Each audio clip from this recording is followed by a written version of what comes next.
할렐루야. 아름다운 가족 여러분, 안녕하세요. 오늘도 하나님 말씀 앞에 나오신 우리 성도님들 한 분 한 분을 축복하고 환영합니다. 오늘은 10월 28일 금요일 주시는 말씀 창세기 41장 1절에서 16절까지의 말씀입니다. 창세기 41장 1절에서 16절까지입니다. 만 2년 후에 바로가 꿈을 꾼즉 자기가 나일강 가에 서 있는데 보니 아름답고 살찐 7 암소가 강가에서 올라와 갈밭에서 뜯어먹고 그 뒤에 또 흉하고 파리한 다른 7 암소가 나일강 가에서 올라와 그 소와 함께 나일강가에 서 있더니 그 흉하고 파리한 소가 그 아름답고 살찐 7 소를 먹은지라. 바로가 곧 깨었다가 다시 잠이 들어 꿈을 꾸니 한 줄기에 무성하고 충실한 7 이삭이 나오고 그 위에 또 가늘고 동풍에 마른 7 이삭이 나오더니 그 가는 7 이삭이 무성하고 충실한 7 이삭을 삼킨지라. 바로가 깬즉 꿈이라. 아침에 그의 마음이 번민하여 사람을 보내어 애굽의 점술가와 현인들을 모두 불러 그들에게 그의 꿈을 말하였으나 그것을 바로에게 해석하는 자가 없었더라. 술 맡은 관원장이 바로에게 말하여 이르되 내가 오늘 내 죄를 기억하나이다. 바로께서 종들에게 노하사 나와 떡 굽는 관원장을 친위대장의 집에 가두셨을 때 나와 그가 하룻밤에 꿈을 꾼즉 각기 뜻이 있는 꿈이라. 그곳에 친위대장의 종 된 히브리 청년이 우리와 함께 있기로 우리가 그에게 말하매 그가 우리의 꿈을 풀되 그 꿈대로 각 사람에게 해석하더니 그 해석한 대로 되어 나는 복직되고 그는 매달렸나이다. 이에 바로가 사람을 보내어 요셉을 부르매 그들이 급히 그를 옥에서 내놓은지라. 요셉이 곧 수염을 깎고 그의 옷을 갈아입고 바로에게 들어가니 바로가 요셉에게 이르되 내가 한 꿈을 꾸었으나 그것을 해석하는 자가 없더니 들은즉 너는 꿈을 들으면 능히 푼다 하더라. 요셉이 바로에게 대답하여 이르되 내가 아니라 하나님께서 바로에게 편안한 대답을 하시리이다. 아멘. 성도 여러분, 우리가 누군가에게 잊혀진다는 것은 참 서글픈 일이고 누구에게나 막막한 두려움일 것입니다. 이 술 맡은 관원장이 복직이 되었지만 2년이 지나도록 요셉을 기억하지 못하고 있었습니다. 40장 23절을 보시면 술 맡은 관원장이 요셉을 기억하지 못하고 그를 잊었더라. 그런데 오늘 1절을 보면 만 2년 후에 잊혀졌던 요셉을 술 맡은 관원장이 기억해 내었습니다. 성경에서는 2년 동안 요셉이 감옥에서 무슨 일이 있었는지 침묵하고 있지만 분명한 것은 하나님은 그를 잊지 않고 기억하셔서 하나님의 계획에 따라 술 맡은 관원장의 기억으로 불러내셨습니다. 이처럼 우리가 인생을 살다 보면 끝나지 않을 것 같은 터널을 지나야 할 때가 있습니다. 그때 기억해야 할 것은 터널은 반드시 끝이 있다라는 것입니다. 무엇보다도 여전히 하나님이 함께 하신다는 그 확신을 놓지 않는다면 우리는 그 터널 속에서도 감사하며 견딜 수 있을 것입니다. 오늘 말씀 2절과 7절의 내용은 이 바로의 꿈 내용입니다. 그 내용이 뭐냐면 아름답고 살찐 7 암소가 평화롭게 풀을 뜯어 먹고 있는데 흉악하고 파리한 다른 7 암소가 살찐 암소를 잡아먹습니다. 바로가 잠시 깨어났다가 또다시 잠이 드는데 두 번째 꿈을 꿔요. 한 줄기에 무성하고 결실한 7 이삭이 있는데 이 동풍에 마른 7 이삭이 무성한 7 이삭을 삼키는 꿈이었습니다. 여기서 암소와 이삭은 농사와 관련된 것으로 보면 되고요. 7소와 7 이삭은 7년을 의미합니다. 그러므로 이 꿈은 7년 동안 애굽이 풍년이 들지만 또다시 7년은 흉년으로 나라의 곳간이 다 집어삼키게 되고 만다라는 그러한 꿈이라고 할 수 있겠습니다. 즉시 바로가 이 첫 번째 꿈을 해석하지 못하니까 두 번째 꿈을 꾸게 되는데, 그럼에도 해석이 안 되니까 8절에 바로의 마음이 번민하였다. 그 마음이 괴로워 죽을 것 같아서 애굽의 모든 마술사와 점술과 무당 보살할 것 없이 다 불러 모았지만 아무도 해석할 수 없었습니다.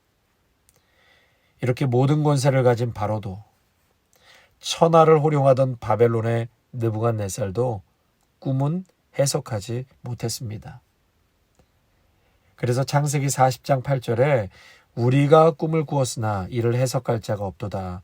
요셉이 그들에게 이르되 해석은 하나님께 있지 아니하니까. 성도 여러분, 꿈을 해석해 주시는 분도 하나님이시요, 꿈을 꾸게 하시는 분도 하나님이십니다. 아멘. 세상 사람들이 하나님이 보여주신 꿈을 어떻게 해석할 수가 있겠습니까? 하나님이 내신 문제는 세상의 지위나 권세나 학식으로 풀 수 있는 것이 아닙니다. 지금 학문이 깊고 지혜 있는 자들과 히브리 청년의 이 대결 속에서 과연 진정한 지혜의 원천이 어느 곳에서 나오는지 우리에게 가르쳐 주고 있습니다. 성도 여러분, 창조주 하나님을 모르면 그 답을 알래야 알 수가 없습니다. 바로도 자기 권세로는 그 미래도 꿈도 알 수 없다라는 것을, 그 한계를 알고 있었습니다. 결국 이 바로의 번민과 꿈으로 하나님은 요셉을 애굽의 총리로 세우기 위해 그 배후에서 역사하고 계셨다는 것을 볼 수 있습니다. 성도 여러분, 혹시 지금 세상 지식으로 해결하지 못해서 번민하고 있는 나의 문제가 혹 있으십니까?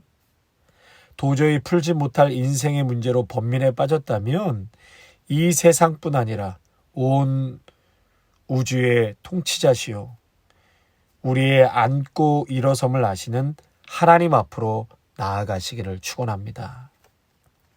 시편 139편 2절과 5절에 주께서 내가 앉고 일어섬을 아시고 멀리서도 나의 생각을 밝히 아시오며 나의 모든 길과 내가 눕는 것을 살펴보셨으므로 나의 모든 행위를 익히 아시오니 주께서 나의 앞뒤를 둘러싸시고 내게 안수하셨나이다. 내가 주의 영을 떠나 어디로 가며 주의 앞에서 어디로 피하리까? 내가 새벽 날개를 치며 바다 끝에 가서 거주할지라도 거기서도 주의 손이 나를 인도하시며 주의 오른손이 나를 붙드시리이다. 아멘. 이렇게 잊혀졌던 요셉이 기억되고 이제 바로가 요셉을 부르는데요, 몇 가지 중요한 단어를 통해서 은혜 입은 자의 삶이 바로 이것이구나 라는 것을 우리가 발견하게 됩니다. 그 구절이 14절인데요. 여러분 14절에 꼭 밑줄을 좀 거놓으시면 좋겠습니다. 이에 바로가 사람을 보내어 요셉을 부르매 그들이 급히 그를 옥에서 내놓은지라 요셉이 곧 수염을 깎고 그의 옷을 갈아입고 바로에게 들어가니. 여러분 여기서 중요한 단어는 사람을 보내어, 보내다, 그리고 요셉을 부르매, 부르다, 그리고 그를 옥에서 내놓은지라, 꺼냈다, 그리고 그의 옷을 갈아입고 바로에게 들어가니, 입히다, 이 네 개의 단어입니다. 저는 이 14절의 말씀을 묵상하면서 이 보내다, 부르다, 꺼냈다, 입히다의 큰 은혜를 받게 되었습니다. 바로가 요셉을 자신에게 데려오기 위해 명령이 막힘없이 진행되는 과정을 보게 되는데 여기서 중요한 단어가 나오게 되는 것이죠. 바로가 사람을 보내어, 보내다, 요셉을 부르매, 부르다, 급히 그를 옥에서 내놓은지라, 꺼냈다, 그리고 옷을 갈아입혔다. 여러분, 요셉을 생각할 때 이런 단어들이 오버랩되는 장면이 있지 않으십니까? 요셉이 종으로 팔려오기 전에 37장 24절에 형들이 그를 잡아서 구덩이에 던져 넣었다. 또 보디발의 아내로 인해서 창세기 40장 15절에 보면 갇히게 되었고 갇히다. 또 구덩이에 넣을 때 형들이 요셉의 옷을 벗기다. 그런데 지금 요셉이 어떻게 변하고 있습니까?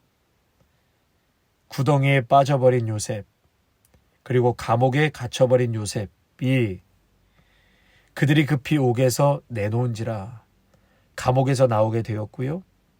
형들에 의해서 벗겨진 요셉의 옷이 바로 앞에 설 때 그의 옷을 갈아입혔습니다. 이어서 애굽 총리의 세마포 옷을 입게 될 것입니다.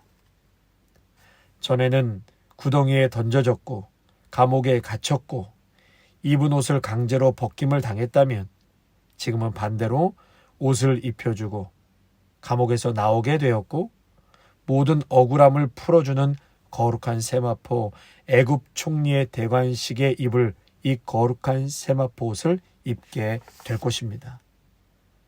여러분, 바로 예수 그리스도를 상징하는 것이죠. 죄 없으신 예수님이 강제로 체포당하여 강제로 가시면류관을 쓰셨습니다. 입던 옷을 찢었습니다.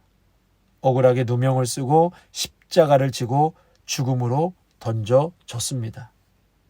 심지어 엘리 엘리 라마 사박다니 나의 하나님 어찌하여 나를 버리셨나이까.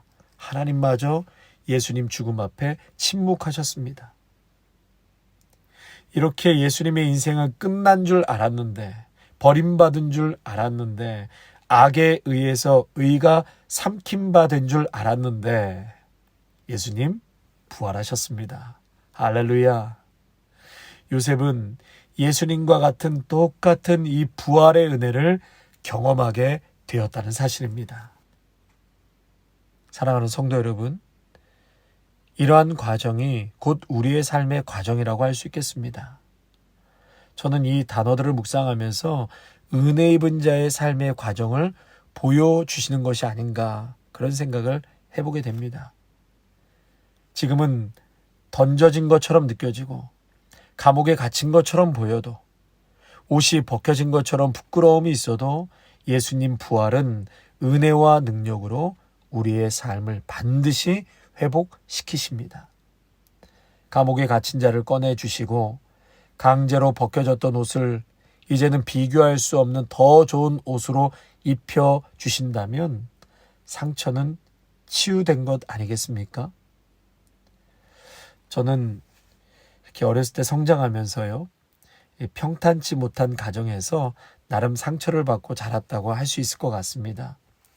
잠재의 의식 속에 있든지 제가 기억하고 있든지 그때는 상처였고 말하고 싶지도 않은 아픔이었습니다. 그런데요, 성인이 된 지금 그런 비슷한 시츄에이션 속에서 정반대로 하나님의 일방적인 은혜와 축복을 경험하고 있다면, 그리고 그 은혜를 경험했다면 치유되지 않았겠습니까? 상처는 상처로 있는 것 같아 기억이 있지만 아프거나 더 이상 창피하지가 않다라는 것이죠. 왜 그렇습니까? 제가 성장하는 과정 속에서, 그리고 지금까지도 보내다, 부르다, 꺼내다, 입히다, 이 방식으로 하나님께서 저에게 감당할 수 없는 은혜를 부어주셨기 때문입니다. 저에게만이 아니라 여러분 모두에게도 이러한 보내다, 부르다, 꺼내다, 입히다, 이것은 현재 진행형입니다. 분명히 요셉처럼 이런 은혜를 공급받고 계십니다. 성도 여러분, 오늘 하루 한번 곰곰이 생각해 보셨으면 좋겠습니다. 벗겨진 옷을 하나님이 어떻게 입혀주셨는지, 감옥에 던져졌지만 어떻게 꺼내주셨는지, 억울해서 죽을 것 같았지만 어떤 세마포를 입혀서 억울함을 풀어주시고 명예를 주셨는지, 보내다, 부르다, 꺼내다, 입히다, 이 은혜는 오늘도 현재 진행형입니다. 아멘. 기도하겠습니다. 사랑의 하나님, 우리 모두에게 이러한 은혜를 약속하여 주셨습니다. 전화위복, 화가 바뀌어 복이 되는 것이 아니라 이미 우리의 인생은 복으로 출발된 우리의 삶인 줄로 압니다. 복을 복으로 인도하시는 하나님이십니다. 이미 이스라엘 백성들이 출애굽 전에 하나님 손에 붙들려 있었고 광야 40년 기간에도 가나안 입성에도 하나님이 함께 하셨습니다. 그러나 저희가 교만하고 미련하여 복이 복인 줄 모르고 오만할 때가 얼마나 많은지 모릅니다. 그래서 하나님, 이러한 인생의 시련과 연단을 통해서 하나님을 알게 하옵소서. 하나님의 은혜를 깨닫게 하옵소서. 오직 하나님만을 의지하고 드러내게 하옵소서. 이는 다 너를 낮추시며 너를 시험하사 마침내 내게 복을 주려 하심이었느니라. 아멘.